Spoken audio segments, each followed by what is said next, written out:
What is up, guys? This is Kobe here, and today I'm going to be covering the Arcane Shade slash Umbra set.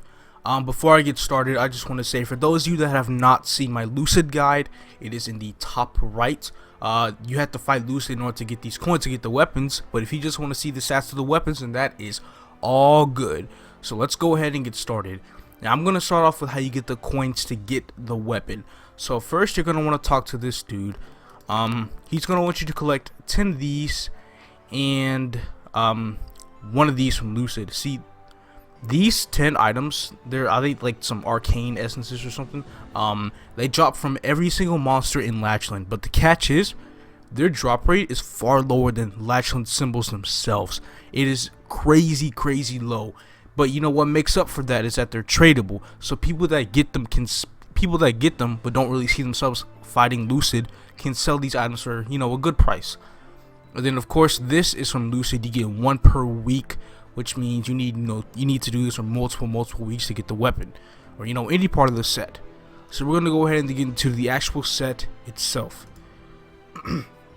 So this is the shop. As you can see, 24 coins for a weapon, meaning it takes 24 weeks to get a weapon. That's 24 Lucid kills, one per week. It's ridiculous. KMS won't probably get their first weapon until February. That is a ridiculously long time. And, that's really going by like the very first time Lucid was killed to today. But we're going to go ahead and check this out. So this is the Zero Scroll. This scroll will have Zero's weapon be part of the Arcane Shade set. That is, if you Zero's one or not. And then this should upgrade your Zero weapon into the Arcane Shade set. I do find it kind of unfair how this costs 4 and this costs 24. I feel like this should cost 20 instead of 24 because they have to fight Lucid for 4 more weeks, to actually have their thing part of the set. And that seems kind of annoying. But I'm not fairly sure what the stats are on Zero's weapon. I might get to that here like later. I'll probably find it, how that works out. But now I'm going to be covering the actual weapons. As you can see in the top left, there is going to be a key that I'm going to cover, have out while I cover the stats. While I just say the names of the weapon. You can follow the key and see, what stats your weapon gives. So let's get started. Shining Rod, Soul Shooter, Desperado, Demon Avenger weapon, Energy Sword for Thief, Energy Sword for Pirate, ESP limiter, one-handed sword, one-handed axe, one-handed blunt weapon, dagger, katara, cane, staff, wand, two-handed sword, two-handed axe, two-handed blunt weapon, spear, polearm, bow, crossbow, claw, knuckle, gun, dual bow gun, cannon, and the blaster weapon. And that is pretty much it for how weapons go. Let's go ahead and compare my spear versus the Fafnir spear. So 100 strength and dex versus the 40 strength and dex that my Fafnir has. 295 clean attack versus the 171 clean attack that my Fafnir has. It is 124 attack higher.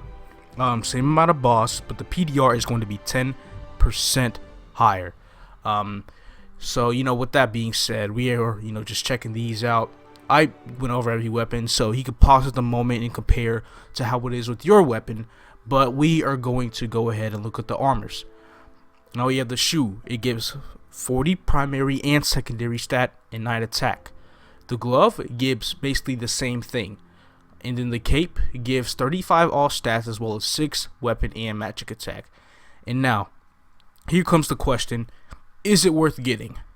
In my honest opinion, for you GMS players, I'm not sure about Maple C. It might be worth getting for Maple C, but for GMS, no. It's not worth getting for GMS, and I'm going to tell you guys why. The lack of flames in 25 stars makes it not worth it for GMS. The only thing worth getting for GMS is the weapon. Weapon by far. This is a must. The attack on it is crazy. It kicks Fafnir's ass. And probably Absolabs too for those y'all using Absolabs. But then y'all have to sacrifice like your 2 set with the shoulder. Arcane Shades / Umbra Shoulder should be coming out here soon. I'm not really sure when it's gonna come out. As you can see, there's 7 sets. There's 7 items in the Arcane Shades set, but there's only 4 that show in the shop. So the other 3 are probably gonna come out sometime soon, probably with another new area. That's kind of like how Haven and World Tree works, because Haven has the weapons in one half of the Absolab set, while World Tree has the weapons in the other half of the Absolab set. So I'm hoping this winter they add in the rest of the Arcane Shade items, and you know, it's gonna be all good. But yeah, as far as is it worth getting or not, it's not worth getting other than the weapon. Tyrants are still the go-to slots for shoes, gloves, and cape. And that's for you like normal server people. It should be like that in Reboot as well. I know people in Reboot who go out for Tyrant gloves and all of that. But yeah, that is basically it for this video. I know it's a very short video, but people wanted me to do a video over this, showing the stats and is it worth getting or not. So if you learned a thing or two, don't be afraid to press like, subscribe if you haven't, that is if you want to, and I'm going to be bringing back more great content to you guys later. Peace out, everybody.